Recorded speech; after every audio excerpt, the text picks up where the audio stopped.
dedicated game channel by Coconetta. みんな、お元気？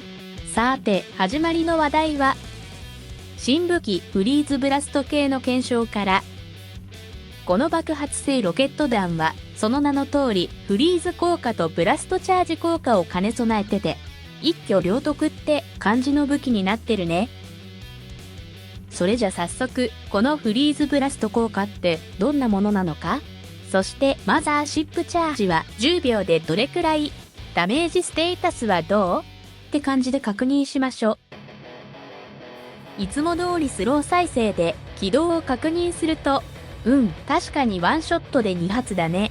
これでブラストチャージが累積されてるけど、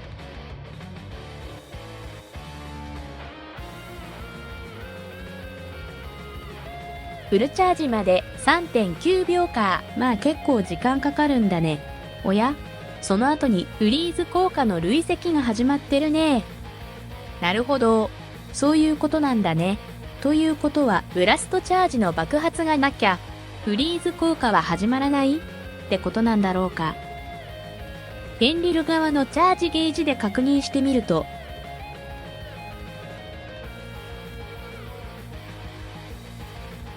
やっぱりブラスト爆発がなきゃフリーズは始まらないみたいだね。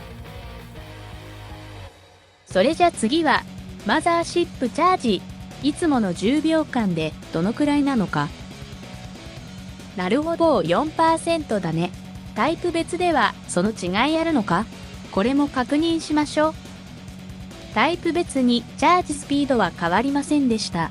では、それぞれのダメージを確認し、最後にそのステータスをグラフで比較します。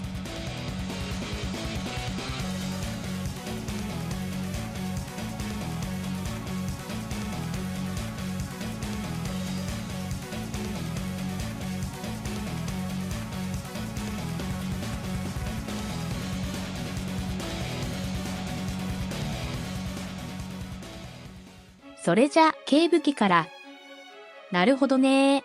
射程600メートルあって、これだけのダメージだったら、使いやすさってどこだとピカイチってことになりそうだね。マグネターよりも6秒以降の攻撃が可能で、10秒リミットって考えて展開するなら、かなり有効じゃないかな。そして、軽武器はサポート的な役割としてのスロットって考えると、ワンスロットでも装備する価値はあるね。次に中武器。これもまあ新武器だけあって上位ステータスだけど、ロボットによっては近接戦でも耐えられるならレイミングを装備した方が断然ってことにもなるよね。防御力高くないロボットだとおすすめってことになるかな。もちろんアルティメットについては特別だから比較対象外ってことで、最後に重武器では、ビリビリ系との比較は先ほどと同じ見方ができるかな。距離による低減はあるけど、100メートル以内であれば、パンチャーと同レベル。250メートル以内だと、ブリサントの方が優勢ってことになるんだね。そして、新武器としては微妙な比較となる、サブドアートの対比だけど、どちらがより使いやすいのか？フリーズブラストとラスト効果、どちらがより結果につながるのか？ここんとこは来週あたりで検証をやってみます。お楽しみに。それじゃ最後に、フリーズブラスト系フルタイプ装備ってことで、コロコロに装備し、バトルやってみました。今回はあまり参考とはならないかもだけど、ビーコンとキル、両方を獲得するにはいい感じって思いまして、久しぶりのスキロス、転がってるだけだと当然何も難しくないけど、攻撃ってことになるとタイミング合わせるのって結構難しいよね。展開する時のラグになれりゃいいけど。さて、このフリーズブラスト系の弾道どうかな？好みは分かれると思うけれど、これはこれで山なりが遮蔽物をかわしてくれるとはいえ、そこまでの山なりじゃないから高さは超えられないよね。中途半端といえば中途半端だね。まあ直線的な弾道のロケット弾なんだって思えば多少の遮蔽物はかわせますってとこだろうね。近距離だとかなり直線的ではあるね。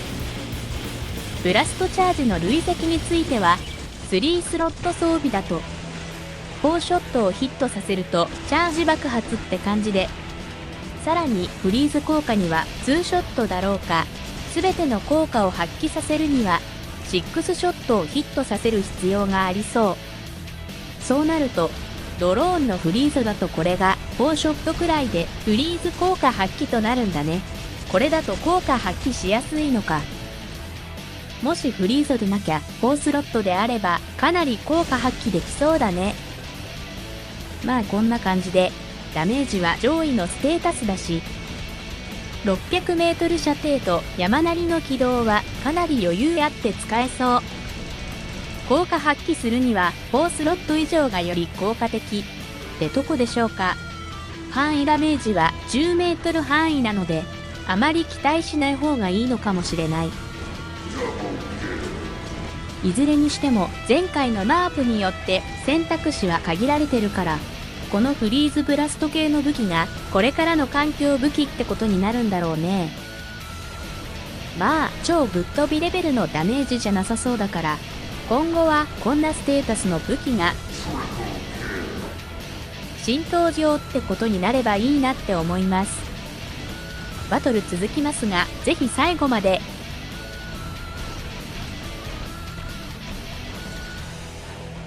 ご視聴いただきありがとうございます。おやすみなさい。